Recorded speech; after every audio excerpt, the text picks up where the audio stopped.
Good morning, millennials. Good morning, millennials. Welcome back to the Morning Toast. Today is Friday, September 22nd. Is it? Question flies when Jerry O'Connell's coming on your show. Time flies when there's a very legitimate rumor that people think you're pregnant. Is there? Yes. Why? Okay. You did say something the other day that made it seem like you. What did I say? Shoot, I don't know if it was on your story, but you also made it seem on Patreon last night like you're trying. Oh, did I? I'm not. Sort of. I'm sorry, I'm not. Let me tell you why. And now it's two things.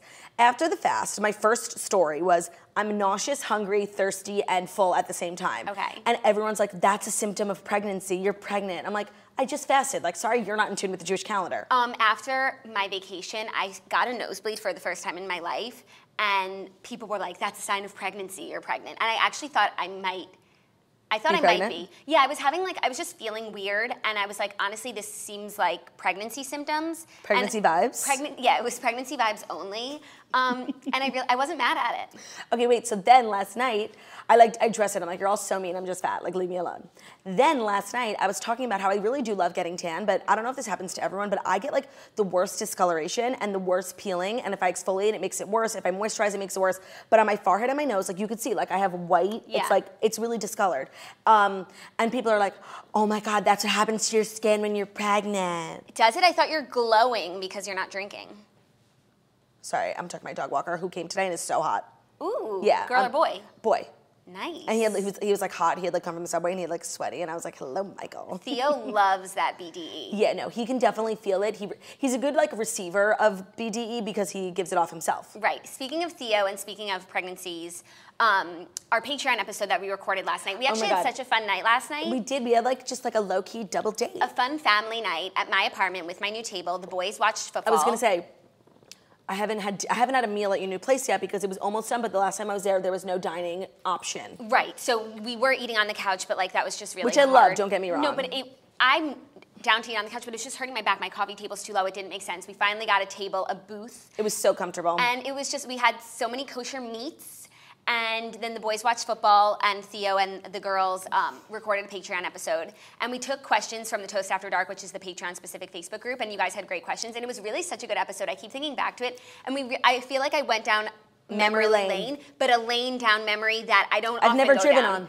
Right. So it was just fun. We were talking about like old crushes, what we used to text boys. And we got so many good questions that I think we literally might have taken in the whole hour episode like 10 questions because we kept going on tangents. So we're gonna do a second part and answer the rest of the questions. Yeah. Because finally I feel like we're all like, as a community, we're past the part of like getting to know one another, like you know everything. So now the questions aren't like, how did you and Ben meet? It's how did you start Girl with No Job? Yeah, no, now it's like, how do you sustain Girl with No Job? What's the goal? What was your bat mitzvah theme? Like really in depth. So it was really great. So if you're not a Patreon subscriber and you have the $8 a month that you just want to, not get one coffee at Starbucks, or feel free.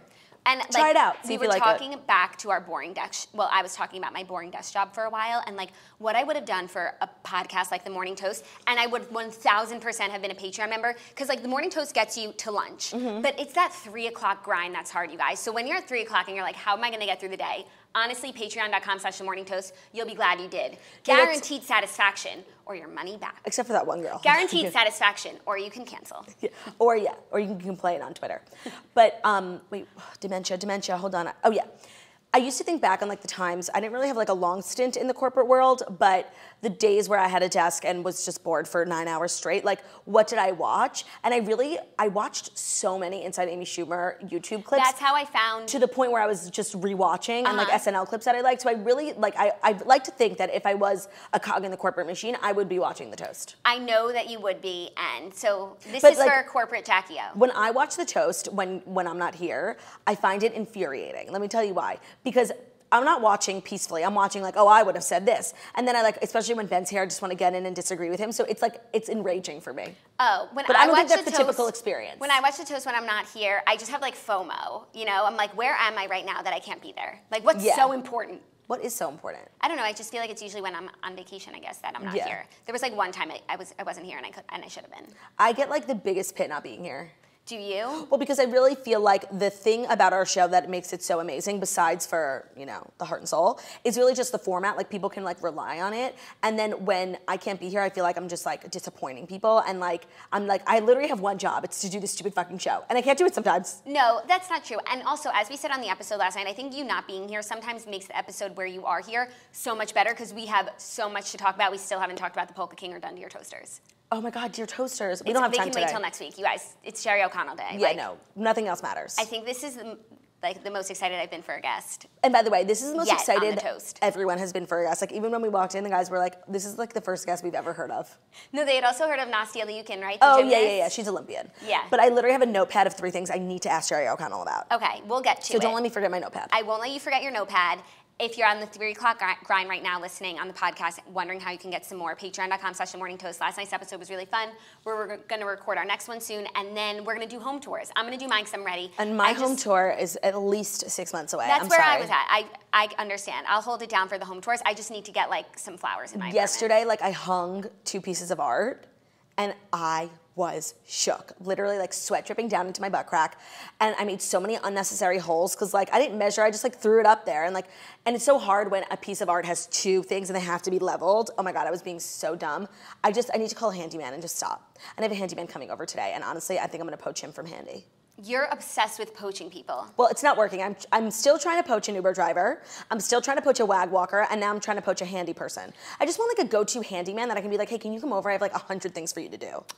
Because it's Jerry Day, I have a fun question game for you. Jerry. What's the question? Fuck, marry, kill. Okay. Jerry O'Connell, Jerry Springer, Jerry Seinfeld. Okay, we're killing Jerry Springer, obviously. And we're marrying Jerry Seinfeld because he has the most money. Right. And I'll have sex with Jerry O'Connell. He's hot. That's true. I would maybe flip Seinfeld and O'Connell. Like, I feel like being married to Jerry O'Connell, it's like every day is a gift. But you know what? I would say, like, one of the biggest perks of being married to Jerry O'Connell is, like, he goes on Watch What Happens Live and you get to hang out with Andy. But, like, Jerry Seinfeld and Jess Seinfeld are best friends with Andy, too. So it's the same. And then you also get the Seinfeld money. So I'm 100% marrying Jerry Seinfeld. Okay, cool. No disrespect to anyone. It's purely a financial thing. And I guess I could get by with Jerry O'Connell's salary. It's definitely bigger than mine. But I really want that Seinfeld money. And now that Bravo play-by-play money, I'm so excited to talk to him about the show. Like, I want to know the format, you know? No, and I also want to know, like, when they record it. I think it's live, or maybe it's not. I don't know. See, that's what I want to know. We're going to have the answers for you. So many industry questions. Without further ado, here are the fast 5 stories that you need to know before you wake up and talk to Jerry O'Connell. Also, no, I don't have anything to say. We actually have some really good stories today. I don't know them. I love not knowing the stories. Back when we had a teleprompter, which was some of the hardest days of my life, I would, like, spoil the story for myself, like, while Jackie was reading it. I like watching your reaction to stories. 1, the story itself, and 2, the story I'm going to choose. And it's just so natural. It is. Organic. This first story might be my favorite story. Josh Groban, love you so much. If anybody is a friend of the Grobster, please, like, tell him that I love him. Tell him that the toast is a friend. Can someone, like, set me up on a date with him, like a friend date? Yeah. Is he still dating Kat Dennings? I don't think so. They were really good for each other. They were, but I feel like he can do a little better. Like, I want, well, she unfollowed me on Instagram, so he can definitely do better than someone who unfollows me on Instagram. Maybe someone who follows me. Like, I think January Jones is available. She follows me. He should date January Jones. Was that a good pairing? I think she has a boyfriend. I don't know. Nick Viall. Stop. Josh Groban reacts to Katy Perry saying he's the one that got away. Josh Groban was on Watch What Happens Live last night, and a viewer asked him. Wait, did Josh Groban and Katy Perry date? Yes, it's the best thing ever. And this story, like, his appearance on Watch What Happens Live last night, like, really explains their whole relationship. Okay. No one was more surprised to learn that Katy Perry wrote 2011's The One That Got Away, amazing song. In another life, I would be your girl. Oh my God, I just harmonized. Keep going. We keep all our promises, be us against the world. I think I'm doing it. Yeah, we're doing a great job. It's a beautiful song. And it really is. That was part of me, One That Got Away, like, that was her peak. Part of me is the best song ever. You think? No, yes. but those are different albums. This is actually from... No, that's the same era. Yeah, well, era? It was the pre-Witness era, which is the best and only era. The Pritness era. The Pritness era. Anyways, no one was more surprised than the Grobster to find out that The One That Got Away was about him. Sorry, I'm sorry, I keep interrupting you. Does everyone call him the Grobster? No, just us and Kristen. Oh, Kristen, yeah, okay. Last year, while promoting her Witness album, she disclosed to James Corden that he had inspired the song, saying, quote, "He's one of my good friends." Groban was caught off guard again Thursday, last night, when a viewer called into Watch What Happens Live and asked for his reaction to Perry's revelation. Quote, "We did date," he told host Andy Cohen and fellow guest Queen Latifah. "We were both..." Wow, it sounds like such a great show. I gotta watch. But it was like nothing. What was on Bravo last night? I didn't watch Bravo. I only watch What Happens Live when like, a show I watched was on before a new episode. Yeah. Exactly. But I just fucking love Queen Latifah. I gotta get on. Was she in the first chair? Obviously. Ooh, good question. Yes. Yeah, of course. We were both very private, and so we realized we were better as friends. And we've been very, very good friends to this day. She's the best, but I was not expecting that. That was a double take, and I spit out my coffee when I saw that. Groban added that he was confused by some of the lyrics. For example, in the first verse of the mid-tempo track, Perry sings, "Summer after high school, when we first met, we make out in your Mustang to Radiohead, and on my 18th birthday, we got matching tattoos. Used to steal your parents' liquor and climb to the roof, talk about our future like we had a clue, never planned that one day I'd be losing you." Right. Although it was, quote, very sweet of Perry to speak fondly of him in her interview with Corden, Groban said he listened to the lyrics again and was a bit lost. "I'm like, I never owned a Mustang. I don't have a tattoo." Are you sure God, that's about so me? Funny. And also, also, she said it's it was not- an inspiration, like just talking about the one that got away and then like writing this like fairy tale about it. Right. But like, honestly, for me, Josh Groban is the one that got away as well. Of course, but like for America. Like, he's like one of my dream men. Yeah, no, I know. I love him so much. Me too. And I just want to like support, like I want him to know that like I guess I'm a grandma on the inside, but on the outside I'm a 25-year-old young woman thriving in New York City, about to move to Cleveland, and I love you, Josh Groban. No, I but, love like- your music, I love your personality, I love your Instagram, I love everything, I love the whole Groban But you know what's package. so odd? Like, I think we have a unique relationship with Josh Groban because we weirdly like grew up listening to his like French music. Like as an 11-year-old, I knew all the words to Oceano. Like, and I shouldn't have. I don't even speak Italian. But I feel like everyone's parents like played "You Raised Me Up" in the house, and either it stuck or it didn't. Oh my God. I mean, "You Raise Me Up" will forever be like the most special. Sorry, I want to restart. Okay. It's the song of our generation. Like if that speaks for the talent of our generation, and I'm okay with that. I'm okay with that. And you know the story of how he was discovered, right? It's the best story. David Foster. David Foster needed someone to sing in for Andrea Bocelli, like a stand-in in the studio. So he got the Groban and then discovered The Grobster. The Grobster himself. Wow. What a crew. David, Andrea, Josh, Celine. Ariana Grande. Was discovered by David. They By the worked way, together a lot. I saw a video that shook me to my core. Tell me, sister. Do you know how to pronounce Ariana Grande's last name? Grandy. I talked about it with Lauren Elizabeth. Oh, fuck, I missed it, and sorry. Tygan. Chrissy Tygan. Yes. You told me about this. No, I didn't. Yes, you did. You were sitting on my couch. No, I wasn't. Someone was. Maybe it was the snitch. I was only at your house last night. Maybe it was intern snitch. It wasn't me, It but- was intern snitch. Okay, Grandy, I can kind of understand. Tygan, no, it's Tegan. Right. Yeah. Just the craziness. When people pronounce your name wrong. Well, that's what I said on the show. It's like technically we pronounce our own last name wrong. I understand how this happened to Ariana Grande. It's like if the whole world called me Jackie Oshry, I actually wouldn't correct them because that's actually the right pronunciation. See, I disagree that it's the right pronunciation because our last name translated into Hebrew is Oshry. No, but the prayer goes Ashrei Oshry. It's literally No, it's either not. one. It's- Ashrei Oshry V'techa. Ashrei Yoshre. Maybe it's Yoshre. No, it's Ashrei. And that's why I pronounce it in Hebrew. I'm indigenous, please. Like, don't. No, I feel like the Hebrew is Oshry. No, but it's we're Ashrei. like obnoxious, like Ashrei. No, but the Hebrew is Ashrei. So we were saying it right. There's no way Moses came down. Even the most religious With person, Ashrei. Jackie, even the most religious person, when they're saying Ashrei, they're not going to say Oshri. No, but in school, like our religious rabbis, they called us Oshris. Because in English, that's how it reads. I'm sorry, I stand by Ashrei. Anyways, Right. Don't call so me anything other than Ashrei. I see how this happened to Ariana Grande. Yeah. And if anyone wants to mispronounce our last name, I actually would not correct them because I'm not even sure. No, and like I'm just grateful you're talking about me, let Right. alone incorrectly. Right. And you know, Jackie O works too. Really rolls Yeah. off the tongue. Gwunge, Claude. Girl with Claudia. no job. Like- Jerry O. Jerry O. Me Jerry and O Jerry have problems. the same initials. Yeah, totally. Do you think his initials are Jerry O or Jerry OC? Jerry O. Yeah. We'll also ask him. Actually, But his handle Instagram is Jerry Mr. OC. Jerry OC. Which Makes makes you it think. seem like he's a real housewife of OC. Right. It's Also, honestly, it fits perfectly. it really does. Jerry. Anyways, next story. Josh Groban. I just love you. I'm so glad we had an opportunity. Yeah, I feel like we haven't spoken about Groban him. Appreciation Day. Yeah. He's hot too, with that little curly afro. I like it. He's so cute. Who should he date? Okay. Well, honestly, January Jones was a great call because she is like so elevated. Like she only acts in like really But she prestigious. honestly, she lowered herself by being entangled with Nick Viall. I agree. Once she removed herself as a contender to date Josh Groban. We need someone who like works who films Downton Abbey. Do you know what I mean? Amelia Clark. Done. Done. Wow.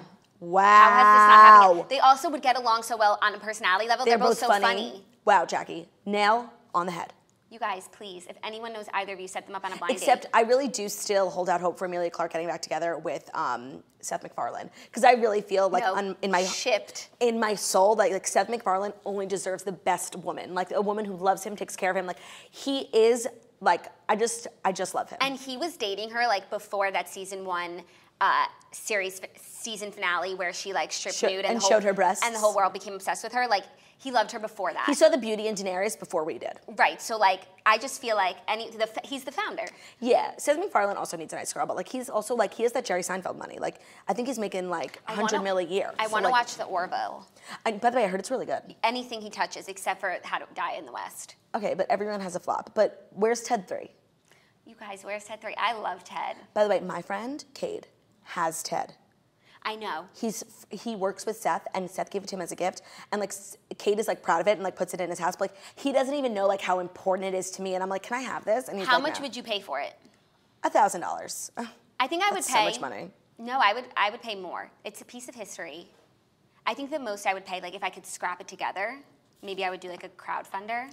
By the way, the toasters would help us. If every toaster just gave me $1, yeah, I'd be there in a minute. Yeah. Oh my God, and then we can have it in here. He could be our third co-host. Right. No, we do eventually need to get some sort of bookshelf because I feel like I have a lot of props, a lot of gifts that people have given us, just like interesting parts of toast history that I would like to prop up somewhere. Like maybe right. Steven's 17-page email.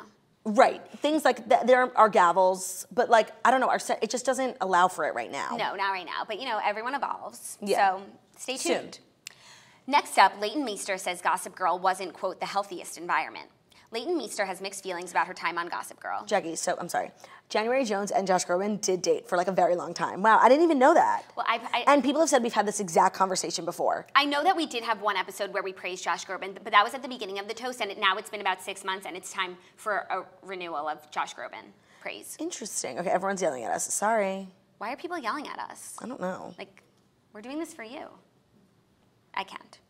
For 6 seasons, from 2007 to 2012, Leighton Meester played Upper East Side socialite Blair Waldorf on the popular CW series adapted from Cecily von Ziegesar's novels. Meester had been working for years after leaving her native Florida behind for New York and California. She has such an interesting background. Right, and it's like you think she was born as Blair Waldorf, but she really wasn't. No, she was born in a prison. Yeah. Right? Yeah. As Meester says... And by the way, I like how they alluded to that in Country Strong. Mm-hmm. Right before Gwyneth Paltrow killed herself. Sorry, spoiler alert, she dies. I don't even remember that part. This movie's not even about that. And she says, she's passing on her stage advice of the country stardom. And she always says, like, if you have a stain, go to this place, don't drink soda before your show. And if there's anything in your background, like, that you're, like, hiding, come out and say it. And that's, like, right when everyone found out that Leighton Meester was born in a prison. Life imitates art. It truly does. As Meester says in the new issue of Porter Edit in Manhattan, quote, I went to school with people who at a really young age felt like they knew what they wanted to do and they were pursuing it. At 14, she relocated to LA and picked up small jobs. Quote, a pilot most years, some modeling, commercials, stuff like that, and then got her diploma early at 16. And then I started working more because if you're a kid and you can work as an adult, it's good for your resume. Meester found success booking small roles in episodes of 24, Seventh Heaven, 8 Simple Rules, Crossing Jordan, Entourage, North Shore, Veronica Mars, and other hit programs. But auditioning took its toll on the actress, who had few major connections in the early days of her career. It is such an emotionally taxing job because people who, getting a call from a random number, who are hiring you or not hiring you, are judging you based on things that are in most cases kind of out of your control. Mm-hmm. And hearing as an 11, 12, 13, 14, 15-year-old that a great attribute is that you're really professional is not really a kid-like compliment. Totally. It messes with your mind if you don't take it the right way. It's been important for me as an adult to pursue other things that I feel build up my identity in a separate way and maybe more so than other people that started working later. Okay, where's the Gossip Girl tea? Totally. The actress was a relative unknown when she was cast for Gossip Girl. It's the best case scenario that a show could ever go for 6 years. It doesn't happen often.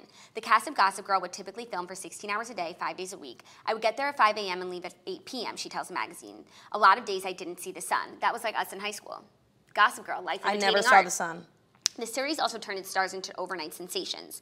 Quote, I was young when I started Gossip Girl. A lot more people were suddenly around and I was being looked at. If you don't have the right perspective, you can definitely be confused by people that being nice to you or judging you for behavior that's typical of a 20, 21-year-old making mistakes but having to do them very publicly.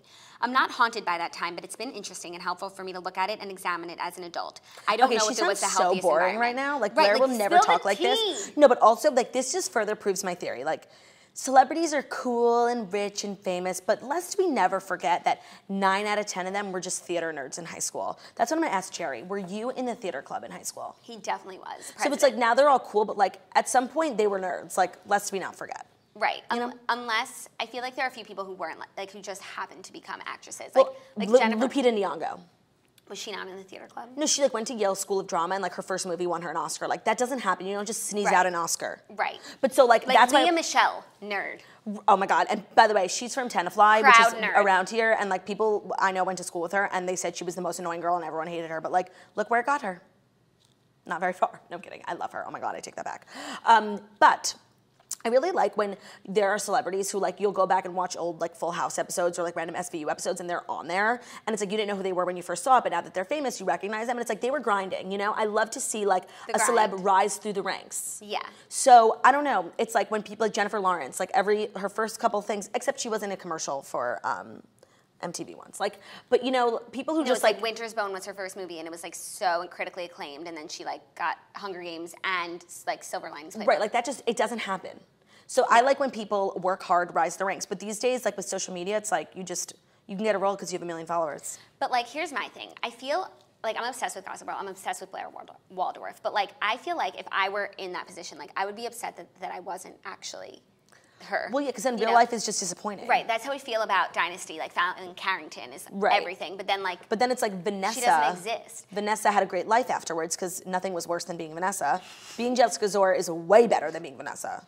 Also, like, I love Gossip Girl, like, forever, but Blair and Dan dating, like, makes no goddamn sense. And spoiler, Dan being Gossip Girl makes no sense. Watch just a few episodes. Like, he literally tells the whole world that his sister lost her virginity. Like, that makes no sense. Also, Kristen Bell being the narrator, the voice of the narration, was I think an inspired choice. Yeah, she's and that was before she was in Frozen, and people like were acclaiming her voice. That's actually like the dream job. Like, yes, of course. Narrator. You don't have to wear makeup. You put your hair in a bun and you walk over to the studio and start talking. Or like we do that every day. Mary Alice on Desperate Housewives. Like you film the pilot episode, but you get paid for every episode for sure. You're just cashing those Mark Cherry checks. Oh yeah, that's so funny that you brought up Desperate Housewives because today when I was waiting for my Uber, a bus drove by me and there was 2 people on the side of the bus and one of them looked so familiar and I'm like, oh, who is that? Who is that? And he played the son of the family that moved the Applebys? Yeah, the Applewoods? Applewoods. And they kept their son in the basement. Those episodes like haunted me forever. Then there was like the hot son who like brought the son who was in chains like meals every day. And I was like, oh good, he's getting more work. Yeah. That's what you get. Like one day you're in chains, and the next day you're on the side of a bus. Right. No, actually, we were in a blender. Jackie, the one on the side of the bus. It's not the one who was in the chains, but I understand. We were in a blender. Now we're saving lives. That's what the toast is. Desperate Housewives is definitely a show worth rewatching. Except they took it off of Netflix, which is so fucking annoying. As I was like ready to watch it, because you rewatched it. I rewatched it. Now it was like 4 years ago, and I would rewatch it again. There's so much there. It's so well done, and at its core, it did inspire the whole Real Housewives franchise. Right, that's what's forgotten because like Desperate Housewives is a thing of the past now and Real Housewives is in its prime, but like let's not forget, just even conceptually, the name comes from Desperate Housewives because it was like Desperate Housewives, no, Real Housewives. It was like OC Laguna Beach. Yeah. The real OC is what they called it. So it's just so funny how life works and how the industry works. Right, it's like Gossip Girl, NYC Prep. But actually, I stumbled upon Terry Hatcher's Instagram a little while ago. I'm not sure if I've mentioned this on the show. And she has a web show and it's just like... I think you have. And it makes me really sad. Like, she was at the Emmys year after year. They won year after year. She might have won just like for herself, Best Actress. And now she has a web show. I think people didn't like her. Oh, like in the industry? Because the other girls still hang. And I don't think she hangs with them. I think she thought she was the star of the show. And who was your favorite? Oh, I think it's between... I loved Gabriella at the time, but watching it back, Brie is everything. Like all she does is try and do right in this world, and like her children disappoint her, her husband's disappoint her, everyone's just disappointing her, and like she really tries to be her best. And I feel like Lynette is the worst. No, well, so what I was gonna say is I feel like when we were kids and when we were watching it, we were like, Lynette is the worst, she sucks. And I haven't rewatched it, but I feel like she's the Miranda. For sure. And if you look at it through a more mature lens, you could argue that she's actually the most relatable and the most realistic and like the hardest working and has the best marriage, even though they do end up getting divorced. Right. But they really did have a good marriage for a long time. Right. And that was the biggest disappointment. But I, like the Lynette scenes, even though I agree with you that Miranda is the most relatable character on Sex and the City, I still want to fast forward her scenes. Oh, I feel don't. that way I about actually Lynette. love her. Also, if you're like, you actually should watch it right now because I remember watching it. And where can I watch it? It's not on Netflix. It's probably on Hulu. I'll give you a login. Oh no, I have a login. But honestly, even if That you I don't don't pay buy for. every season and every episode Worth on it. iTunes, worth every penny, and then you'll have it forever. What was I saying about Lynette. Bree? Terry Hatcher, Oh no, they don't like her. watching it, like it really inspires you to like want to do your dishes and like clean up Really? and tidy up your house. So if you're like in the moving process, it'll make you inspired to get your house in order. Done. Wisteria Lane. No, I feel like when I was watching it, Gabriella was my favorite because she was just like the prettiest and had the best like life, and Carlos is so cute, and her kids are so cute. Demi Lovato's sister. John Tucker. Yeah, right. But I feel like now watching it back, I would probably just be like, stop making bad decisions. Right, she's selfish and like she's not forward thinking. And self-destructive. But I think really Bree is the unsung hero. Like the only time she like does something crazy like or kill someone is when she has to. Like she just wants a perfect life. Yeah. Also, there's a running joke in my group of friends. Nicolette Sheridan is everything. an MVP. There is a running joke in my group of friends because when we were all in middle school, we were watching Desperate Housewives, which now that I think about, we were like way too young to be watching, and we probably didn't understand a lot of it. And it was like every Monday, because it was always on Sundays, we would like talk about it. And I didn't watch the episode where there was a hurricane and Carlos gets hit in the face with a plank of wood and goes blind. And Rachel Ashendorf. You've told this story before. Have I? Yeah. Rachel Ashendorf like ruined it for me that Carlos goes blind, and like I still don't forgive her. You shouldn't. And I bring it up at least once a week. Because it's shocking. It's shocking.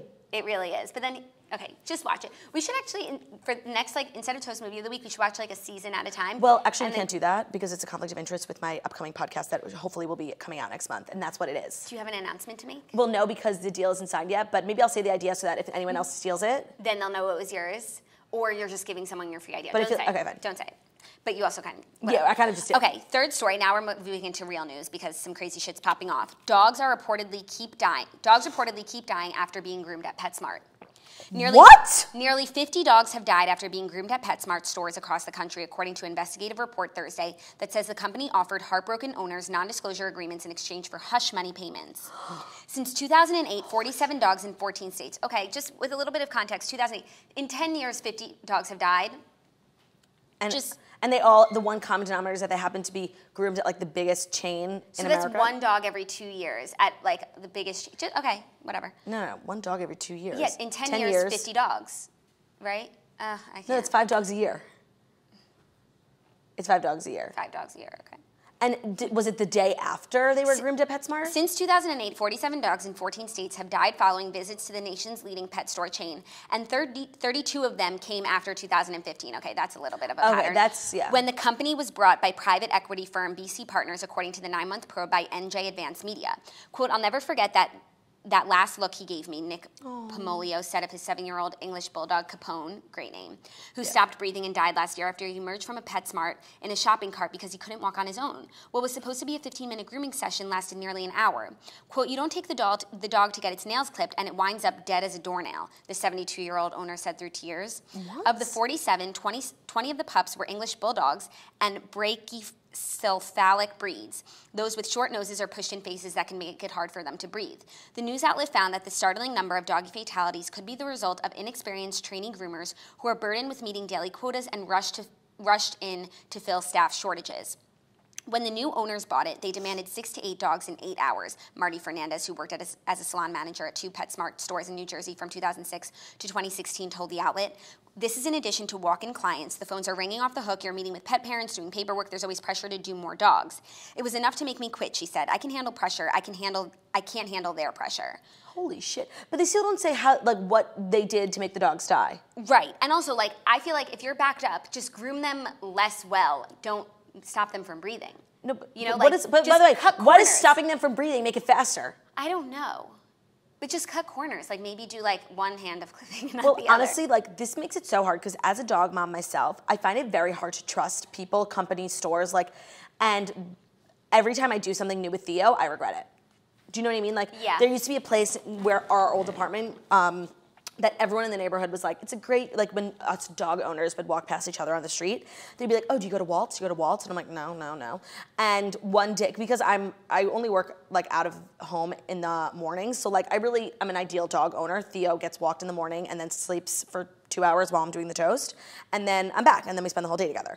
So one day I was out all day, and he needed a grooming, and I didn't have anyone to watch him, and I didn't want to leave him alone in the crate. So I sent him to this place, which he needed a grooming. He got his teeth brushed, clipped, hair, all that stuff.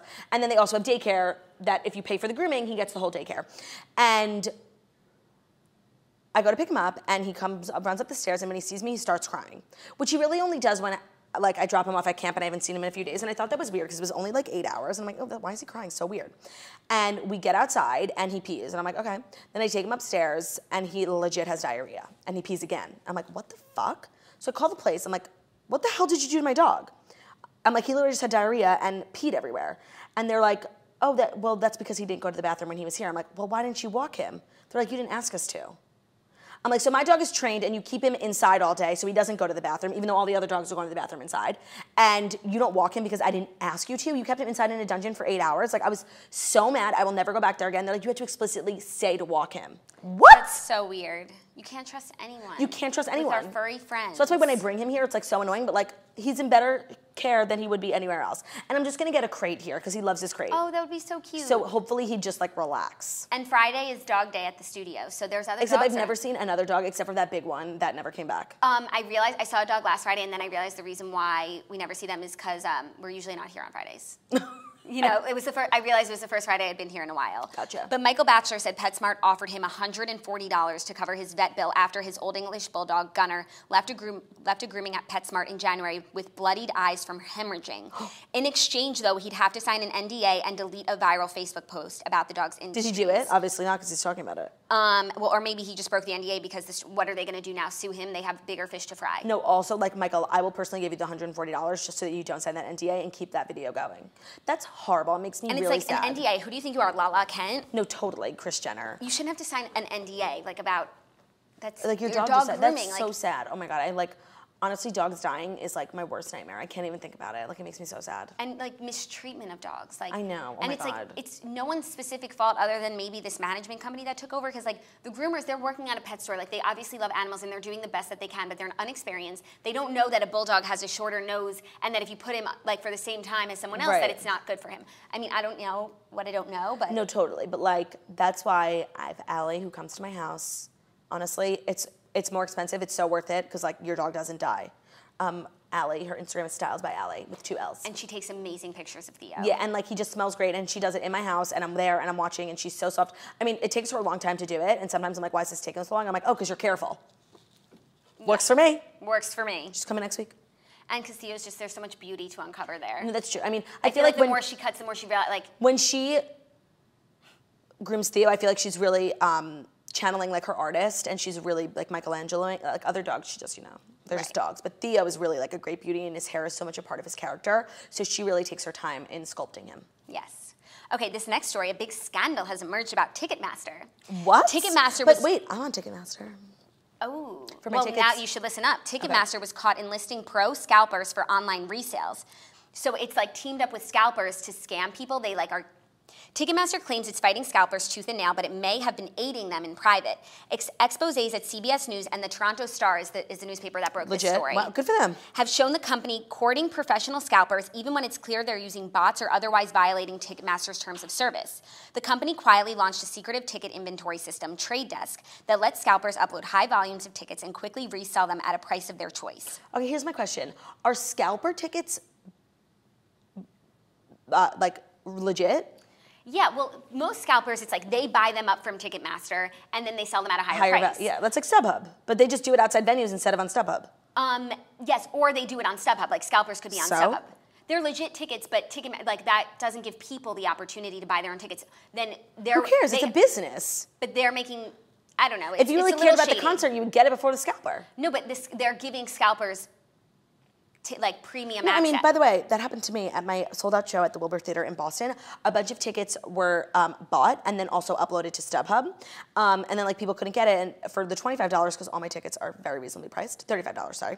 And now, like, the lowest price ticket is, like, $50 on StubHub because I guess I'm, like, I'm a hot Wait, but you're not making that money. No, not at all. But, like, I respect the hustle of the scalper. Right, no, but it's not that this is Ticketmaster is teaming up with scalpers to screw people. No, I'm not suggesting that's cool. Ticketmaster salespeople caught on camera were adamant that they didn't verify whether or not trade desk users were violating terms of service, including the use of bots. At least one rep was fully aware of the activity. Plus, not only are they like screwing people who want to go see their favorite show, they also like pretend to be anti-scalper, anti-bot when really they're pairing up with them to make more money off of you. I'm not defending Ticketmaster. I'm just defending the scalper. Like, it's an honest business. No, and also like scalpers are scalpers. No, like, also scalpers like get a bad rep. Like, people, they do the same thing as like Christina and Tarek. They just flip houses for more money. They take shitty things and make it nicer. 1,000%.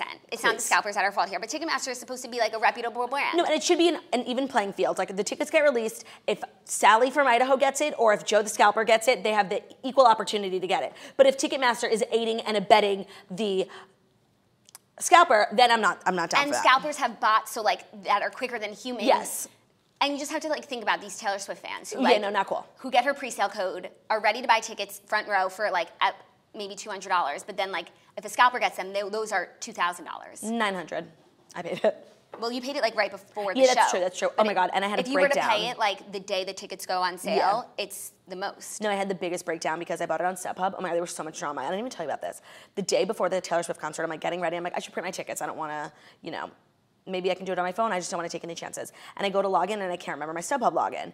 And then I realized my StubHub is connected to my Facebook. My Facebook email is my NYU email, which is long gone. And I'm calling and I'm like, hey, can you just help me get my tickets? Like, I don't know the login. And they're like, no, like they literally couldn't get it for me. They're like, well, he's like, don't worry. I'm like, okay, good. He's like, we'll refund you. I'm like, what? I don't want to be refunded. I want the tickets. So I'm literally crying to this guy, Mario, on the phone. He was so lovely. I ended up getting my tickets, don't worry. I remembered my password. I'm happy for you. Yeah. Worth it. Is it worth it? Let me work it. Put my game down, flip it, and reverse it. Are you ready for our fifth and final story before Yes, I just want to get through it before the morning Jerry? Okay. The Cleveland Browns beat the New York Jets, winning their first game in 635 days and breaking a 19-game losing streak after Morning Toast show Jackie O says she's moving there. So we caught the tail end of the game because Ben and Zach were watching it, and I didn't understand the significance because I realized that, like, the Jets are, like, the worst. Like, it's, like, from Big Daddy, Cole Sprouse, the goddamn Jets. It's, like, always been a thing. And then it's like, no, and without Mark Sanchez now, like, they're really screwed. I am Mrs. Sanchez. And so then I was like, Ben was telling me that the Browns are like this team who like have never won a game in like their whole franchise career. I'm like, what? So then I'm like, oh God, finally, good for the Jets. They'll look like the good team because they're playing the worst team. Right. But it turns out the Jets are actually the worst team because they lost. But the Jets won last week, which is crazy. And they have a new quarterback who is Tom Brady. He like looks a little bit like him, but like more like a thumb. And he's cute. He can get it. But he didn't do a good job last night. It was actually a pretty good game from what everyone was saying, from what I was hearing. But so then the videos of like the people in Cleveland celebrating are so funny. So funny. Well, they caught a possum and like were throwing it around, which is not cool animal cruelty, but like a possum, I'll live.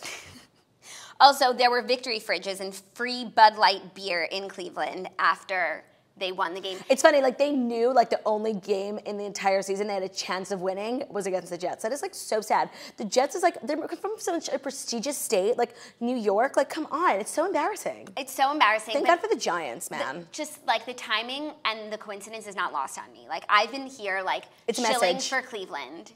And they heard me and they were encouraged. They heard your cries. And I feel like this is Cleveland's way of saying to me like, move here. No, this is Cleveland's way of saying, well, welcome, Jackie O. We're winners now with you in our state. That is so funny. And what was the score? It was 21-17. It was a tight game. Tight game. When I looked up at one moment, it was 14-3. So I'm like, go Jets, you got it. But they did not have it. And it was really my past versus my future. And I remember I left. Totally. I stopped watching. I went to shower before the game was over, and I was thinking about my past versus my future because I put that on my story. And when I had left, the Jets were up, and I was like, oh, I guess the Jets won. Like, I guess my past did win. Like, maybe I should stay that here. is a sign. And then I found out that the Cleveland won after 3 years, and Bud Light actually did something really cute before the win came in. Bud Light put in these fridges with chains around them, and it said like only to unlock when the Browns win. That's funny. And they did, and then it was all free. So good for Bud Light for getting on top of this. What if they didn't win? How sad! Like fridges full of beer locked up. For the next, then the next game, and it was like a running joke almost. Oh, that's cute. Yeah, they didn't know it would be this. Why now? Why this game? It's because the Jets. I'm moving to Cleveland. Because of the goddamn Jets. And you know what I was thinking? You do have your show in Cleveland, and I wasn't planning on coming because my bachelorette weekend. It's what? My show's October 19th.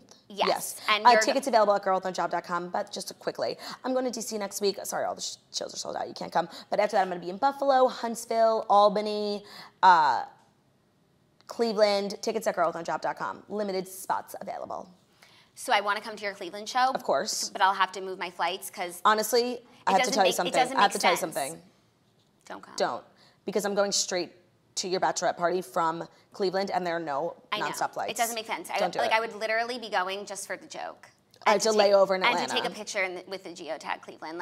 And you know what? And honestly, I could Photoshop it for you. That's not worth like $500 in like rerouting my flights. And then making it more treacherous because you have to lay over in Atlanta for an hour, which is what me and Margot have to do. Right. And I might want to check luggage for my bachelorette, so I have like ample options, and I don't think I can do that. You can't check luggage on a one-stop flight. Cleveland, I see you. Thank you for the win on my behalf. It means more than you'll know. And I look forward to meeting you guys in due time. It's 11/11, make a wish. I wish Sherry O'Connell were here. Oh my God, he can be. I wish Sherry O'Connell comes in with a Gucci bag. Because we will be taking a 2 to 3 minute break, but while Jerry gets here, gets mic'd up, bringing in his chair. If you have questions for him, feel free to comment it on the social card on Instagram, on Twitter, YouTube, Facebook. We'll be everywhere hounding his questions, but I'm getting my personal questions out first because I have a list of things I need to address. So just stay tuned. We will go get Jerry and we'll be right back.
Take credit for that. Heather McMahon found it actually, and I stole it from her Instagram.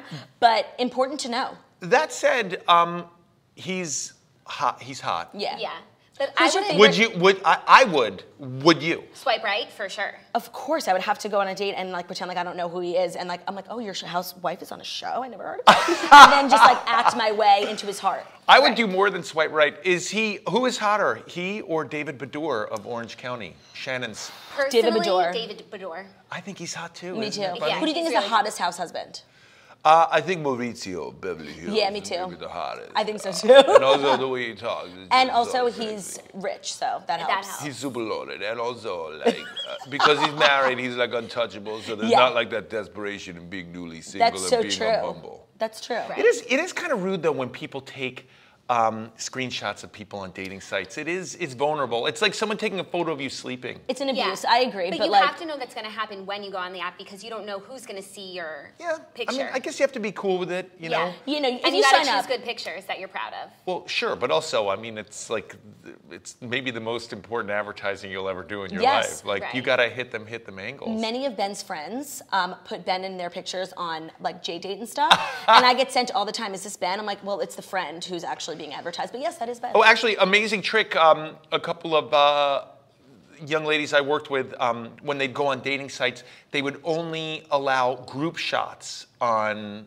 That for is their frowned upon. for their Photos. profile pics, so they couldn't like be singled out. But see, that is frowned upon because it's technically like misleading and false advertising. Well, I mean, upon like further investigation, well, I know we should be talking about Bravo, but We're upon not. We further have all the investigation, time you in can the be like, world. "That's me, 3 from the right." Right. I mean, you could, Right, but then or it's you like, could what are just you post a hiding? picture of yourself. Yeah, group What are you shots. hiding? I mean, maybe you just don't want to photo. Like, maybe you don't want to get Mario Singered and Well, that's have true, people yes. Oh. putting yourself out there. Right. That's an interesting point, actually. I see it for that purpose. First of all, I mean, I have to take a look at this. I didn't realize that you won the Super Bowl here as a toaster. You guys are Super Bowl champions. That's Toast so Bowl, cool. yeah. The Toast Bowl. It was honestly, it was a great day for us. It really was. The Super Bowl was a great day for us. Yeah, it was. Have you been to the Super Bowl? I went with my father. And how was it? It was a lot of fun. Which one did you go to? I went to the one where the New York Giants won that's a good one. 11 years ago. Where was Wow. it? It was in Arizona. We went to the Super Bowl In Minnesota, in the freezing cold February. And it was the best weekend of our lives. I'd do it all I will never again. not be at the Super Bowl ever again. I'm getting there. Even if it's just like standing outside the stadium waiting for someone to like let me in. right. Look at you guys. Okay, let's talk about play-by-play because Sure. it's genius. And we have a conspiracy theory that we would like for you to... That Darren did confirm. Oh, did she? Yes, Oh. because the name of the show was supposed to be Real Men Watch Bravo. That was our old name. There was a little bit of backlash for that name. Obviously, people felt like it wasn't very inclusive. And at Bravo and myself are very inclusive people, That's true. very inclusive-minded people. And so we promptly changed the name. We didn't want anyone to get the wrong idea of our show. I liked Real That's Men big Watch of you guys. Bravo. I liked Real Men Watch Bravo, but they can still sell T-shirts. And now you're Bravo's Yeah, I have the play-by-play. T-shirt I think I have a T-shirt too of it. from Shop by Bravo. Right. Should I go burn that T-shirt now? No. Is it like all over? No, Should we because have a T-shirt burning it's going ceremony? to become like a fossil. Like a collector's Yeah, item. a fossil. So you should keep it. You could sell it for a lot of money Oh, one day. man. Is this like your biggest dream coming true? Being on the toast? No, I'm kidding. Play by play. Yeah, this is it. I'm freaking out. I'm like shaking. No, it is exciting to sit in the throne here. Yeah, it's a big deal. It really is. But I was talking about play by play, like having your own show on Bravo where you could really just like Well, talk listen, about. as a toaster, a toastie, a toastite, a toastimus maximus, a toasty, a Toasty O'Connell. toastio, Toasty O'Connell. toastio, cinnamon toasty, crunchy. Look, I have to listen to a lot of like podcasts and a lot of information out there of theories of what's going on in the Bravo-verse, and it helps me to form an opinion for play-by-play. You know, I mean, it's like you have to hear what people are saying out there in order to. I mean, I'm sure it's like working in news. Let me just say right here, Bravo play-by-play is not news. It is if the Bravo world is your news, then yes, it's this is your It is this our is news. this is your Meet the Press Well, play yeah, by play. it sounds like it's like Sports Center for Bravo. It is. Play by play. I'm going to actually go one step farther, and I'm going to say it's the Meet the Press of Bravo. But instead of Because- talking about Trump all the time, we talk about Vicky Gunvalson. We talk about Maurizio and Vicky Gunvalson. and James Kennedy. Yeah. And Thirsty. Gina. Gina. It's is it a dream come true? Yeah, it really is, right? Well, my favorite thing about Bravo is Watch What Happens Live. And I love when there are traditional celebrities who come on and like know everything about their super fans. I love it. And so this show is basically just like a culmination of that. I love it. When I saw Chloe Moritz, Grace Moretz. Chloe Grace Moretz, I knew there was a third name in there, on there, and she was talking about Leanne Lockett and what a fan she is. I mean, it just makes you love them. When Jennifer Lawrence came on there, And Jax made her And a requested pumptini. Jax as a bartender. Iconic. oh Iconic. man, it's just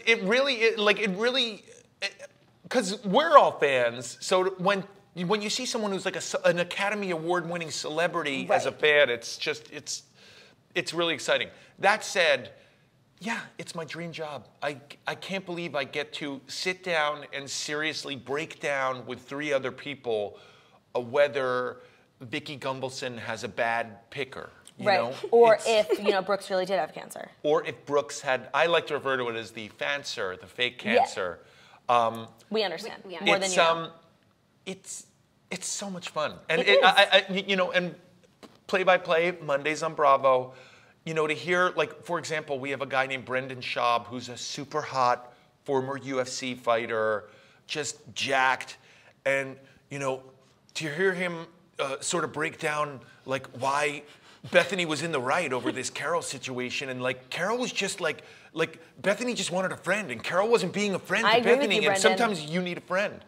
It true. really made me laugh on Yeah. set. I was there. I was almost like I felt like I had just like eaten a pop brownie. I was like, what is going on right now? Where is do you this real life? fall, Carol versus Bethany? I'd love to know. Personally? Yeah. I'm Team Carol.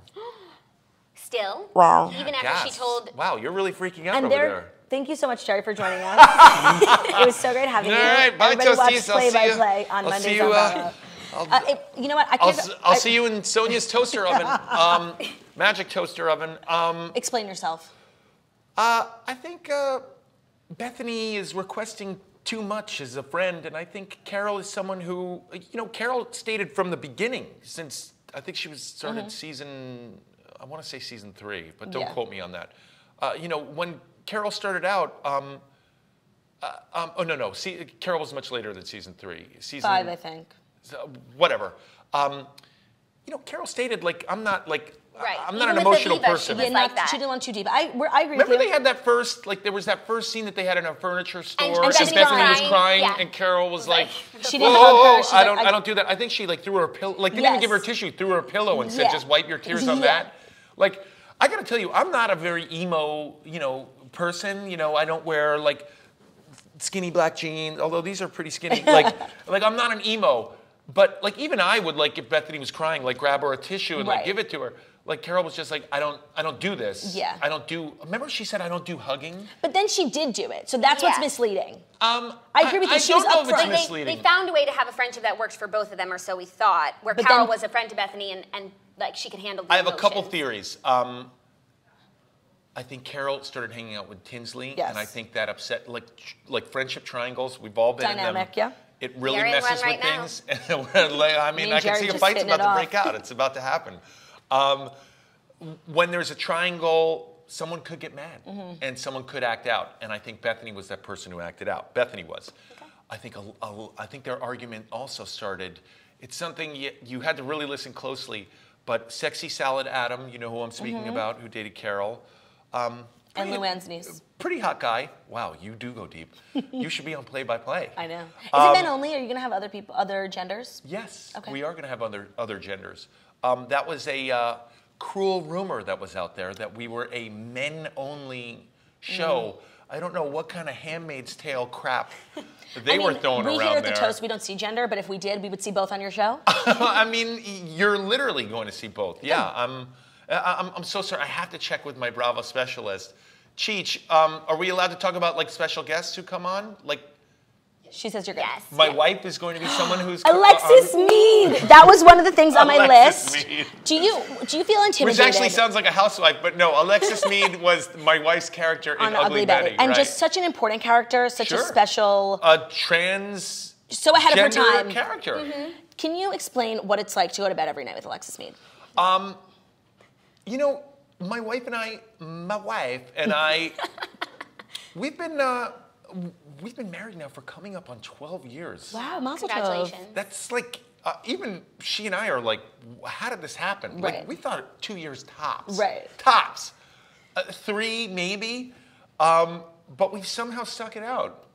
You know what the trick is? Have children, and then you dislike them so much you don't want to get divorced because you're too afraid of like one of you getting stuck with Right, them. and then spending like alone time with them. Right, yeah. I understand. I don't know how we made. Oh, you know how we made it?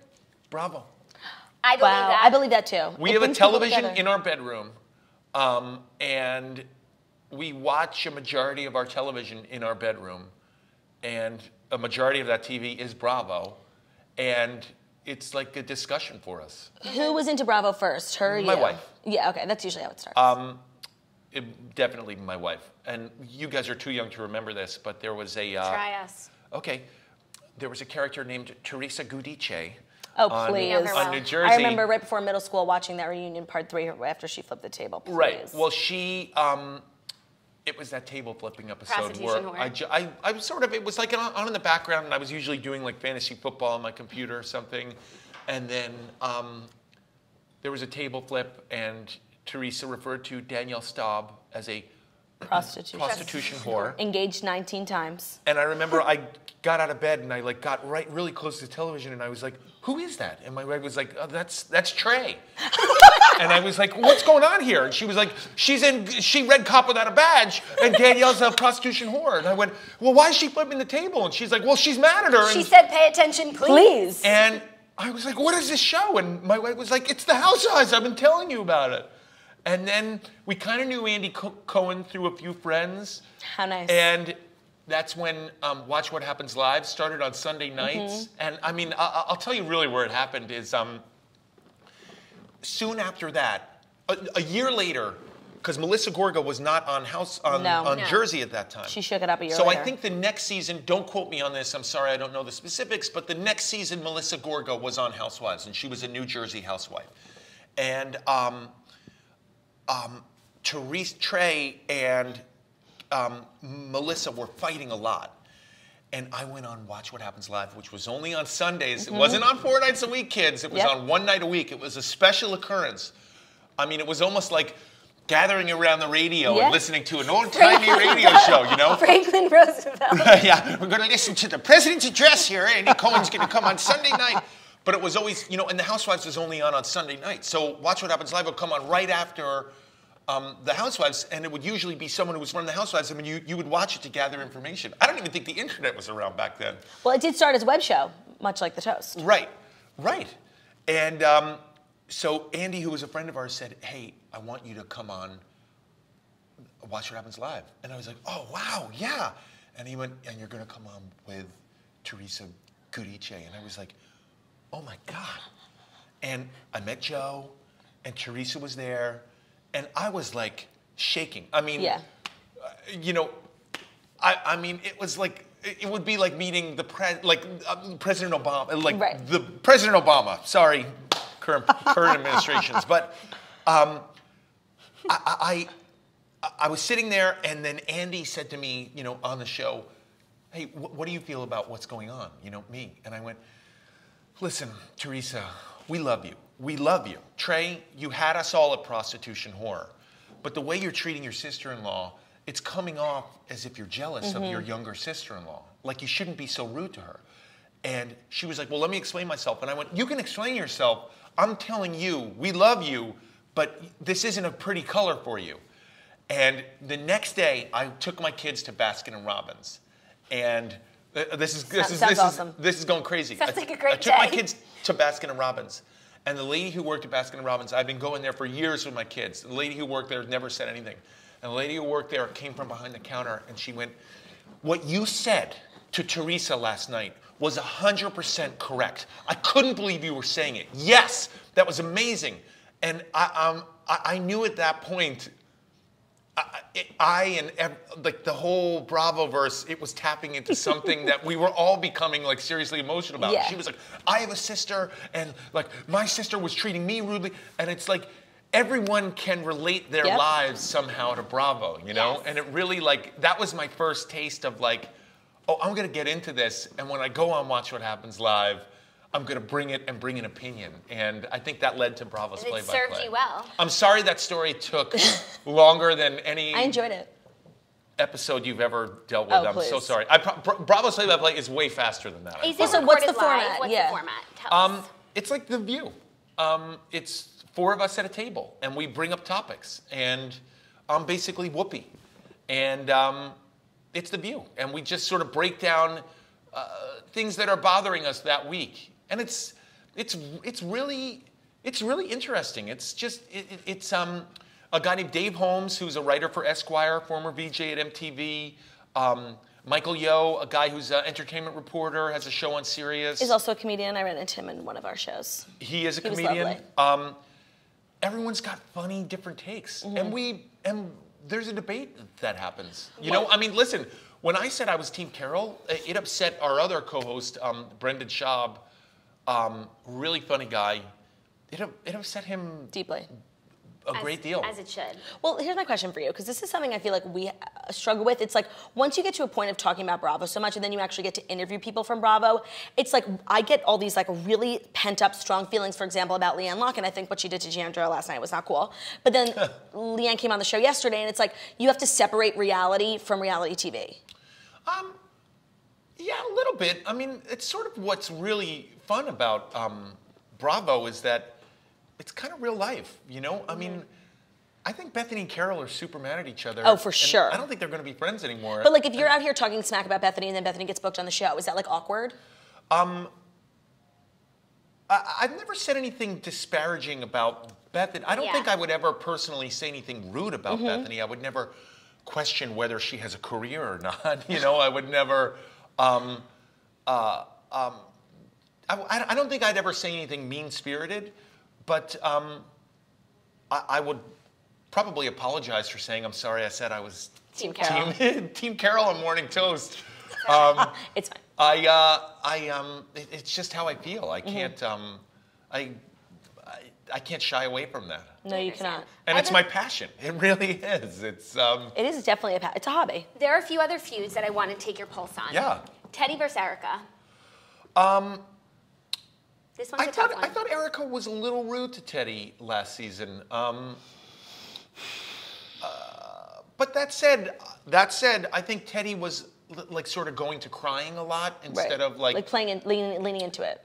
You know, it's funny. It was the tactic I enjoy watching on any of the Housewives shows is, what did you say about me? Why did you leave my house? What? No, you have a problem with me? Say it to my face, you know?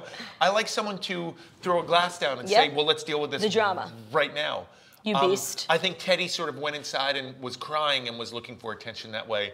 And it's just, it's not entertaining television. I agree with that. That's a good call. That said, here's where it gets weird. I met Teddy Mellencamp at Denise Richards' wedding. Yep. Let me just pick that up right there. Put it right back there on my little toasty throne. Lovely, beautiful woman. So we had the same experience. We had the same experience because we are staunchly Team Erica. And in turn, we talked a little trash about Teddy. Then we met her, and she's the coolest Gorgeous, person. radiant, beautiful, has such a great relationship with her husband. I have only good things to say. He's great. He's cool. He's hot. You're absolutely right. When I met them, it completely changed my view of them. I'm 100% in agreement with you. It does get a little difficult for me because on Bravo's play-by-play, we have to be opinionated. Therefore, I have to be a little critical of the Housewives, and it might get a little awkward. You know? Yeah, Denise Richards. Andy Cohen is very good at separating church and state. He's really good at it. Yeah. You know? Although he did yell at Carol a couple times. I don't think she yelled at him started first. It. Okay. I want to hear her talk. I thought he was a little less like Switzerland than he usually is in that New York reunion. You know, sometimes you just gotta step in. Well, and also I think it didn't help that Luann wasn't there because no one was really speaking on Bethany's behalf or even letting her speak. So I think Annie did jump in, which we needed. Otherwise, it was just almost like the four blondinis had decided before to just talk over Bethany and yell so that anything she said couldn't audibly be heard, and that's not fair. No, I think the Countess not being there was definitely almost like You know how sailboats have like large keels that like keep it steady? I Honestly, believe you. She's like the keel that like keeps everything sort of Together. in line. Yeah. Yeah. I want to ask you about Michael Rappaport. Is he going to be on the show? Listen, he's a personal friend of mine. I love him a lot. I know he is highly opinionated about everything on Bravo. We would be honored to have him on. Yeah. He'd be great. Because you guys are like the alpha males of men who watch Bravo. I do have to say, he is probably even more outspoken than I am. You know, he's a little controversial. I try to... Toe the line. I try to also like... this is what's so great about Michael Rappaport, is that he has a thought about a housewife and he says it. I actually like... Before I talk about Teddy Mellencamp, I try to be like, okay, how can I politely word this If about Teddy Teddy? were watching this. Instead of calling her a crybaby, Right. like he would, Michael Rappaport would be like, man, Teddy Mellencamp is a crybaby, man. Yeah. Stop crying, dry your eye, get into it. Don't let Erica Jane push you around. Like that would be Michael Rappaport, as opposed to me going, I think Teddy sort of reverted to tears to get attention, as opposed to standing up for herself. Like that's how I prefer to word it. Okay. But I'm a huge fan, man. When no, you go. Who's you go. one housewife you would bring back if you could? I did like Phaedra Parks a lot. Me too. I know she did some heinous things on Atlanta. Like really, like criminal almost. Bad. Really bad. Heinous acts. But I really liked her. I thought too. Apollo was a super hot house husband. And just like such an interesting dynamic with the prison. Oh, well, I mean, it's just an amazing, look, it's an amazing, anytime, here's a couple things that happen. Obviously, divorce happens in pretty much every Franchise. Every franchise. Husbands going to jail happens pretty much every franchise. Yeah. Sometimes housewives go to jail. Sometimes, sure. New York, New Jersey, Yep. I mean, yeah, a lot. A couple have been to prison in New York. Divorce, prison, coming out, dating after a divorce, always a common theme. Husbands who try to butt in and be in everyone's PK. business. Jim. Bellino. Shane on Orange County. Shane. Getting in the middle, getting right in the thick of it. I love how all these themes sort of happen at the same time. It's great. Listen, honestly, it's saved my marriage with my wife and I. It really has. If Rebecca was a housewife, what kind of house husband would you be? Would you be a PK holding a diamond, or would you be much more reserved like Mauricio? I would get into it a little bit. I would want to. Yeah. I would like. I mean, I guess we'd be in Beverly Hills because we actually live in Calabasas, Near home the Kardashians? home of the Kardashians. Do you live in the same gated community as them? We do not. We live in the poor section of Calabasas, which is The projects. We live in the poor section of Calabasas. We live outside the gates. We do see the Kardashians often. Do you eat those salads that they eat? We do. We go there a lot. What's the place called? It's called Health Nut. Oh, sounds a little boring. It's delicious. We do. I get very excited when I see them. I'm always trying to get on that show. I realize it's on a rival network. No, it's all under NBC umbrella. Universal. I like to think of E as my rival network, though. I want to have Yeah. have a beef with them. I'm coming at you, E. We got nothing. Play-by-play is way better than anything on E. I do. I know I'm only supposed to talk about Bravo, but I do love that botched show. That's so really. Yeah. Well, it is Bravo with the Paul Dubrow Nassif, and the Dubrow. It is. Yeah. I'm shocked that those guys aren't on Bravo. And Who else is out in Calabasas? Oh, Denise Richards is out there. Right. how do you think she'll fare as a housewife? And what are your thoughts on her getting paid $4 million for the season? How much is she getting paid? $4 million. That's the What? rumor. No, that's the Daily truth. Mail. That's the truth. Daily Mail said it. Has to be We true. didn't I say need it. to get a raise on play-by-play. What the what? Are you joking me? $4 million. $4 million? For freshman Like year. Lisa Vanderpump, Bethany, a few others make somewhere between $1 and $4 million, and Denise, obviously. For $4 million, Denise better be like someone's going to jail. Yeah. I want Denise to go to jail. I wanna see her I want vagina. there to be a divorce after this wedding. I want there to be a fight. I want her to hook Charlie up with Sheen. Ken Todd. I want Charlie Sheen. I want Charlie Sheen for $4 million. Mm-hmm. What? She is getting $4 million? That's what Daily Mail reported. And other various reputable news outlets, including the Morning Toast.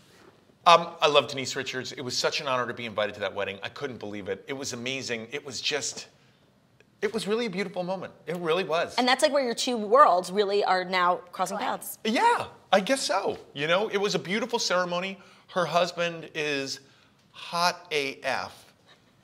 Hot. I honestly. Hotter than Maurizio, hottest husband? He is, I'm sorry, hotter than Maurizio. Wow, Maurizio is now second on the totem pole. I'm ready for it. Actually, everyone knows the hottest is Ken Todd. What's up, Kenny? Okay, we're going to throw to audience questions, but before we do, I have to run through my list of things I want to talk to you about. Of course. One of them was Alexis Meade, so I can just delete that. Sure. My wife playing Just Alexis such- Meade.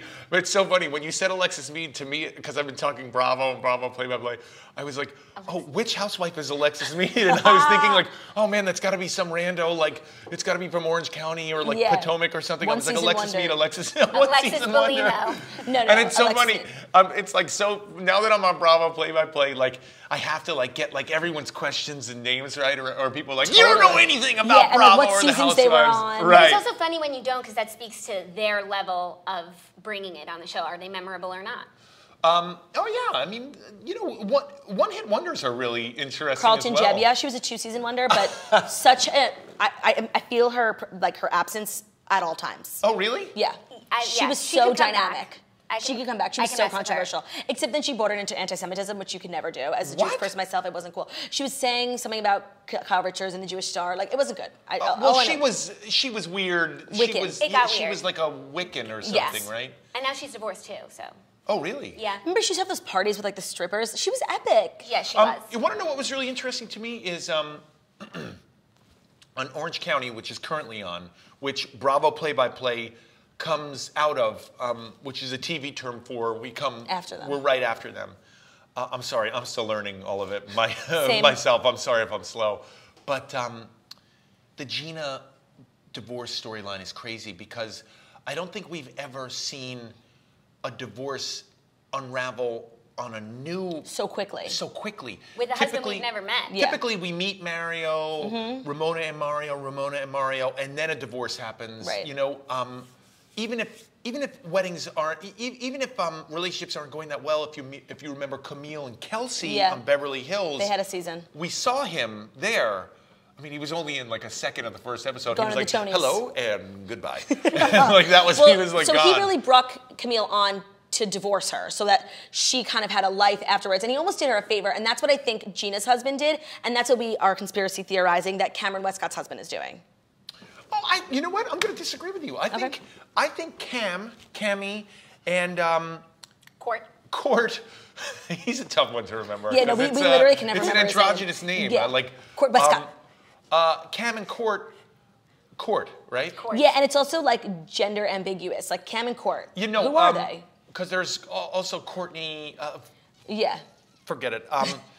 Cam and Court, I think they have a good relationship. Isn't that strange? Yes, very. I can't believe him saying that. You know, he says some offensive things like, I think you should be at home, and I don't think you should be working, and that infuriates me.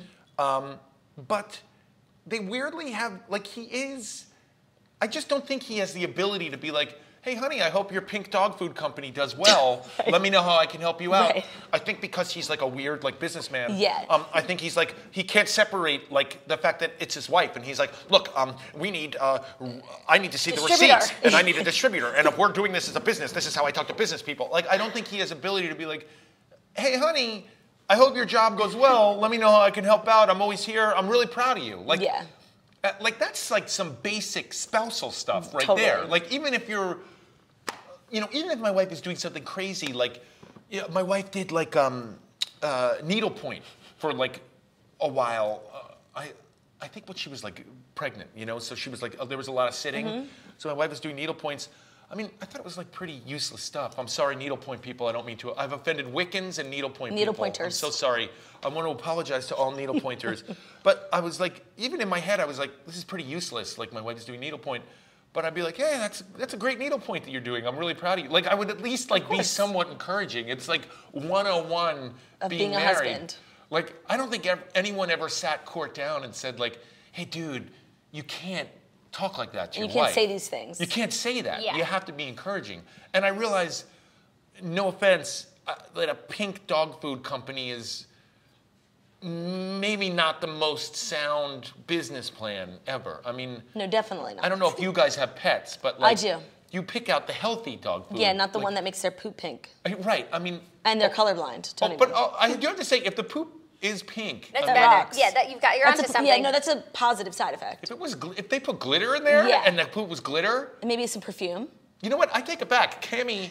This is an amazing You're onto business plan. something. I want to Shark Tank that. Okay, the other things I want to quickly run by you is you uploaded a video to your Instagram yesterday of you ordering ice cream, and you referenced rainbow sprinkles as different colored sprinkles. And I just want to know what kind of cult you grew up in that makes you say weird things like that. I've always said different color sprinkles.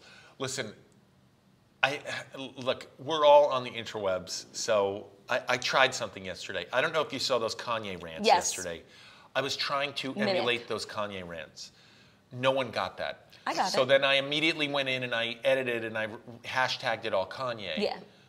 I didn't want to tag Kanye because I don't want him making a rant about me. And I do see him at the Calabasas Commons. right.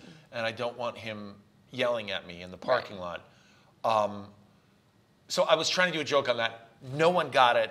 Everyone just referred to me ordering a Mr. Different Softy. colored sprinkles. I was trying to do a thing where, remember, he was like, hold on a second, was walking there's a under the train. train, yeah. So I wanted to say, hold on a second, there's a Mr. Softy here. And then I was going to have me ordering a Mr. Softy. And I don't say rainbow sprinkles, I say different color sprinkles. And why is that? I don't know, man. I think it might be a New York thing. Like somebody back me up here. We're from We're New York. Yeah, I mean, I've always called them different color Where are you from? sprinkles.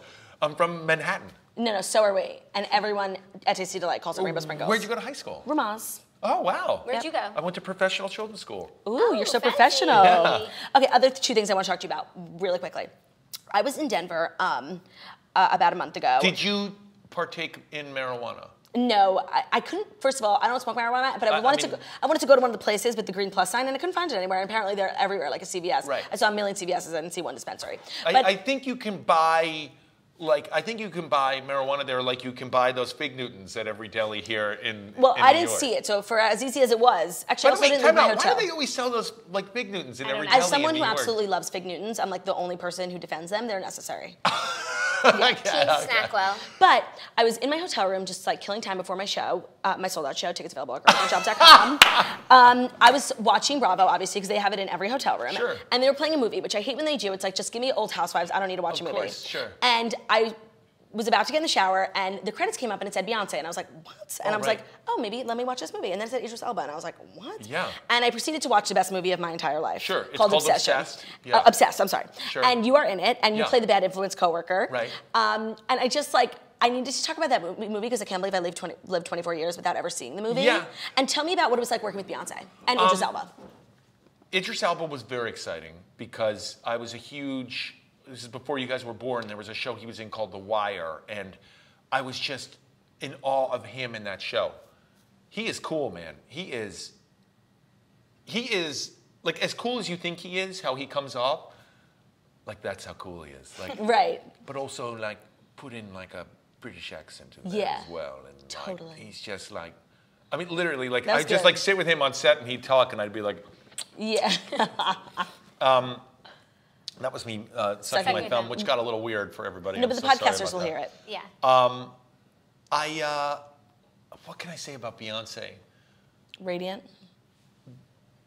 Beautiful, IRL. Really, like, and I think, like, I know she's an amazing singer and an amazing style and all that stuff. Really, and like, obviously fashion and photo shoots and Jay-Z and Tidal, but really what we forget, like, really what's really special about her is just, and I don't judge people physically, but how, like, gorgeous she is. Yeah. She's, like, supermodel gorgeous. Yeah. you No, know? like no one looks like her. She's known as basically, I don't want to say like a teen singer, but she got her start as a younger pop singer in a band. in Destiny's Child. But she's like supermodel gorgeous. Yeah. And it's not like contoured, you know what I'm saying? This is like Totally. It's like for real. Yeah. It's like her face. And it's That's how she not was like born. it's also not like She woke up like this. I'm not pinpointing anyone. It's not enhanced in any way. It's not something that was purchased. This is like a gift from God that is her beauty.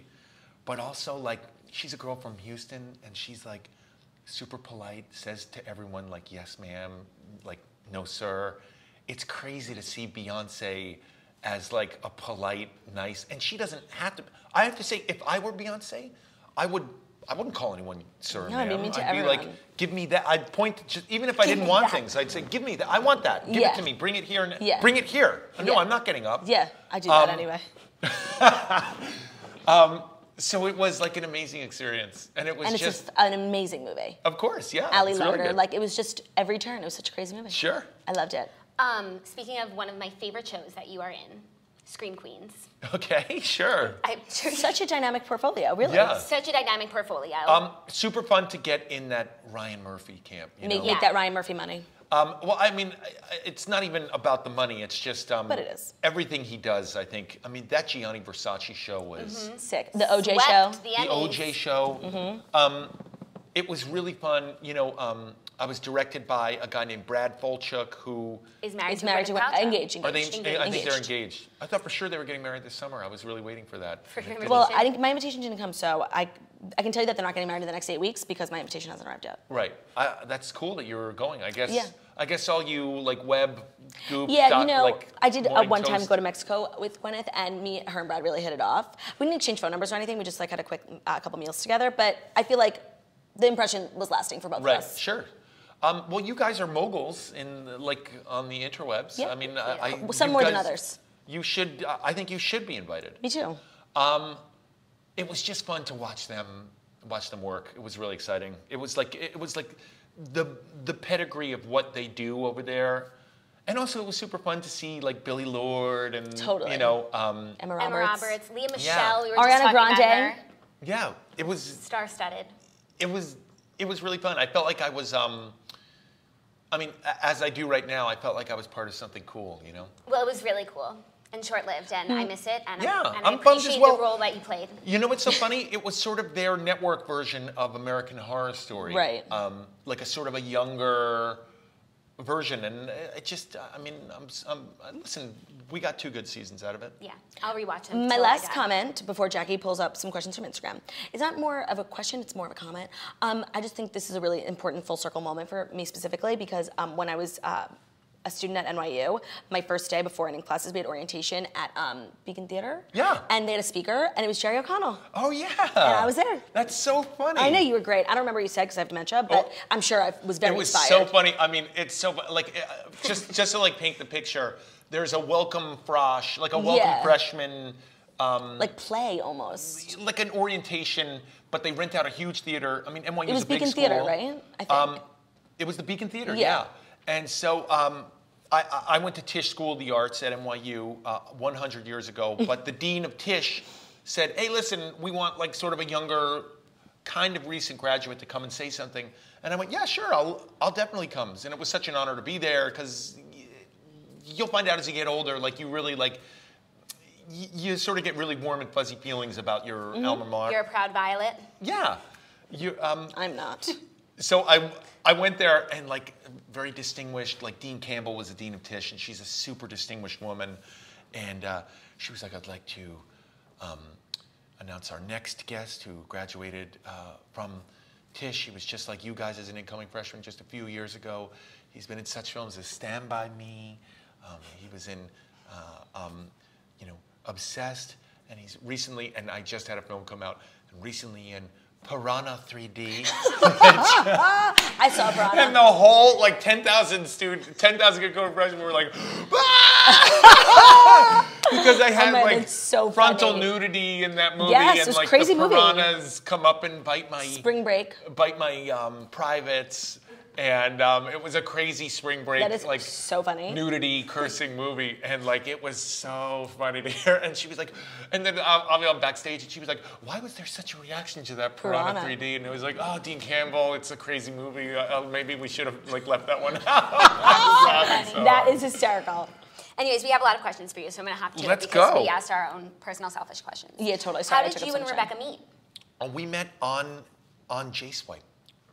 I'm joking. You girls freaked out. Well, now that I think about it, J-Swipe wasn't around. You said you were married for 12 years. You were speechless. You were speechless. I'm like, Girls. Maine is a Jewish last name. Girls. O'Connell? You were speechless right there. the silence in this room. Definitely. That maybe was the most shocked you have ever been in the history of Morning Toast. Maybe, but that's not true.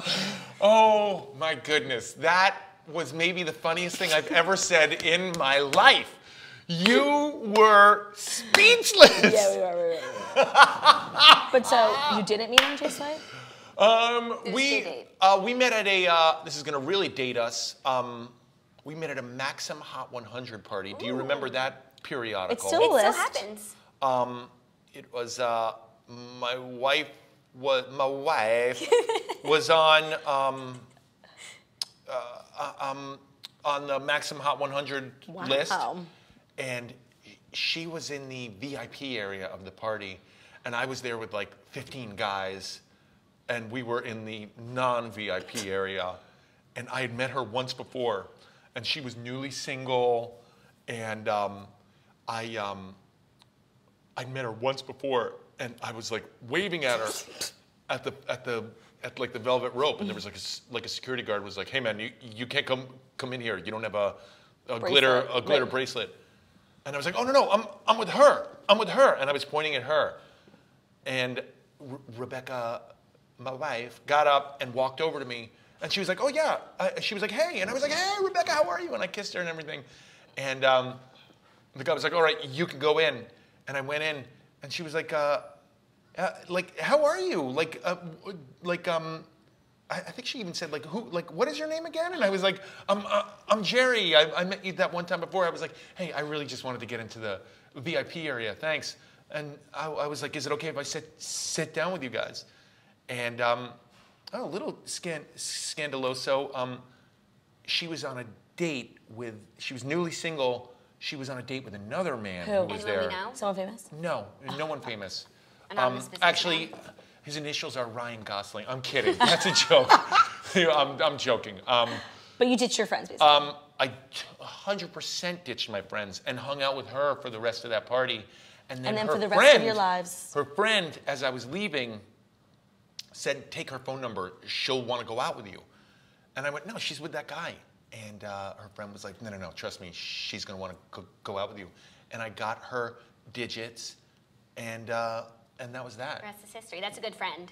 Yeah, it is. We're still very good friends. I would hope so. All Love of us. to hear it. Okay, how was it eating the atomic fireball on the set of Kangaroo Jack? For those who don't remember, I was in a film called Kangaroo Jack about an animated talking kangaroo. I had to eat a hot candy, and it burned my mouth. Someone's alarm. Someone's got to wake up. Yeah, they're like, "Stop talking." No. I had to eat a piece of candy. I don't think it was actually like a fireball. I think it was just like sweet, but I did get like a sugar rush from it. Understood. Okay, so you've met a lot of housewives. Who was your favorite housewife, like not on the show, like in real life? And twofold, who disappointed you? We talked about Teddy Mellencamp. She was pretty. I loved meeting Lisa Vanderpump. I'm just not agreeing with anything you're saying today. And my wife and Lisa Vanderpump have a texting relationship. Well, tell your wife not to trust her. Why? She's very duplicitous. She's a sniper from the side. Yeah. I don't think so. I do. I think she throws shade, and I think it's disguised as true shade because it comes with a British accent. But I think she sort of picks sides and lets you know. I don't think she's duplicitous. No, she's behind the scenes manipulative in the sense that she 100% told Brandy to bring that OK magazine to Mexico. I mean, when it gets involved with the Todds and Brandy, I think a lot of stuff went down because... That we don't know about. I couldn't believe that Mr. Todd was like, "Brandy, Done. you are dead to us. I don't even want to talk to you." So I think we don't know the full story there. I agree. But she is a little sniper from the side. I enjoyed meeting her. I find her to be one of the queens of the housewives. She is. I have yet to meet Vicki Gunvalson. That is going to be you gotta meet her. Have you met her? No. No. I have not. I have not. We gotta go to Puerto Vallarta. That is going to be excited. We gotta whip it up at Andales. Want to come? We do. And eat some street meat afterwards, drunkenly. And dance on top of a cooler. And have a lot of trouble walking off a curb. Right. Right. Oh, that was, you know what's funny? It was really funny watching Orange County this season because, I love her, but that was Shannon Bedour's low point. Is she was divorced, going to Andalays, trying to whoop it up, trying to like get her mojo back, and had a drunken night at Andalays, like, and then like the high of like dancing on the bar and getting naked, like that had crested, and then they're eating street meat and sitting in a plastic chair, and she started crying about like David and all that stuff, and I was like, okay, the only way to go from here is up, and this is like, I'm ready for this ride, and we're gonna see the Phoenix rise. Now, she's gonna get a career going. QVC. She's gonna get a product going. She's getting in great shape. She's, if you follow her on social media, it's not on the show, she's got, a dude in her life. If you watched Orange County last week, she went on a date with a hot guy who was also married for 30 years and divorced. Like, it was really fun to watch that street meet scene in Mexico because you knew that was rock bottom. That was rock bottom. Okay. Also, you recently went viral for leaving a rave review at TomTom. Oh, yeah. What would you recommend ordering if, like, you can only get one thing? Well, just get the drinks there, you know? Okay. I do have to say it was very exciting for me. I recently, again, went back to TomTom with Captain Lee, Stud of the Sea of Below Deck. Wow. Prestigious. And we went there, and someone at the restaurant told both, not one, but both Toms that we were there. And they came and brought like specialty drinks to our table, and it was really amazing to see IRL Tom Sandoval saying like, what we have here is a watermelon infused, it's a liqueur with a little bit of orange fizzy drink, put in there, and with a little bit of mint, and we do it, and it's just gonna be so palatable for your mouth. And it was really fun to have them bring their like special TomTom specialty drinks. So I would say, go there to have their crazy drinks and get your drink on there. By the way, TomTom, super fun experience. Everybody's dressed up. Everyone dresses like Lala when they go in there. A lot of hoop earrings. Love it. And it's like a real Hollywood night out. I love that. I highly suggest it. You know, LA is like famous for like, hey man, hey bro, just gonna flip flops and t-shirt. I don't care. I just got off the beach, man. I don't care. Like we're laid back here. It's just all I need is a tan and a little bit of concealer, and boom, I'm out. At TomTom, everybody puts an effort in. Upscale. Here for it. Okay, one more question. We're going to bring it back to Bravo to get everyone ready for play-by-play Monday nights on Bravo. Is there any Bravo show that you don't watch? Or you don't like?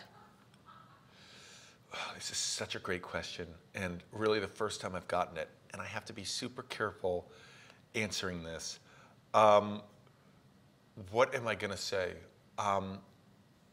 What are you going to say? I'm going to go with it. I did not watch one episode. Can I guess? Sure. To Rome with Love. Did you? No, actually, that was a pretty cool show. My friend Brian points out he is fucking obsessed. He swears that To Rome with Love is the best show on TV. To Rome with Love was pretty cool. Pretty cool. Married to Medicine is some pretty high drama. No, they're insane. It's a good show. If you don't watch the show, let me just tell you, last season a couple had announced they were getting divorced during the reunion, and everyone was crying and upset, and the whole reunion turned on them and begged them to stay together, and they stayed together. Yeah. I mean, honestly, my wife and I might just go to a Married to Medicine reunion just to like work on our marriage. They're really a Housewives franchise, but they're also in Atlanta, let me tell so you, they already. It's also a very it's crazy because they're real life doctors. It's not like fake doctors, like saying they're doctors, like I'm the doctor of love. Like Ross Geller. Like who? Ross Geller. He's a PhD, so he says he's a doctor. Well, I mean, if you do have if you do have a doctorate, you can call yourself. Yeah, but you're not a real doctor. These are like medicine practicing doctors and dentists and stuff. But it's quite possibly the most volatile show on Bravo. Like the fights are fights, like altercations. It's crazy. But what's the show you don't watch? What's the show you don't watch? You know what? Après ski. Oh. Never did it. Oh man, that's so funny. I don't even consider that a show. Like whoever came up with that idea, no. No, it's obvious that like that was not one of the shows Andy like produces. Honestly, I gave it like literally minutes, and I was like, no, I'm not doing it après ski. Like no one cares. No one cares about you, après ski. Oh my God, that's so funny. I did not think you were going to say that, but that was an epic answer. Thank you for being here. Hey, ladies, as they say in sports radio, like first-time caller, long-time listener. Really proud of everything you do. Really. Thank you. Really Well, excited make sure to be here. tune in to Play by Play on Bravo Monday night. What time? 10 p.m. 10 p.m. Right That's after a Real good Housewives time. of Orange County. Yeah. And also follow Jerry, the Real Housewives of Orange County, on Instagram at Mr. Jerry OC. Yeah. Mr. Jerry Orange County. That's how you can remember it. Thank you guys for If you ever tuning become in. a housewife, you won't need to You won't need change to it. change your name. Make sure you are watching The Morning Toast Monday through Friday, 10:30 a.m. Eastern Time on Facebook and YouTube. We're live streamed. Then we're also available in the podcast app, so make sure. I'm so You're a sorry. I have podcaster. one last question. For your live shows, like where do we go to get tickets for that? Oh, Jerry, I thought you'd never ask. And you know, I already sold out 6 shows in New York, but if I do come back, I'll send you and Rebecca some tickets. You, Good. you and Alexis. But girlwithnojob.com, I'm headed to DC, Albany, Buffalo, Huntsville, Cleveland, and Go then Browns. finishing it up at 2 sold-out nights at the Wilbur Theater in Boston. And I don't know, it's exciting. So head over to girlwithnojob.com to get tickets. Thank you, Jerry, for asking. I totally forgot about that. Thank you guys so much for watching. Have an amazing weekend. We will see you Monday.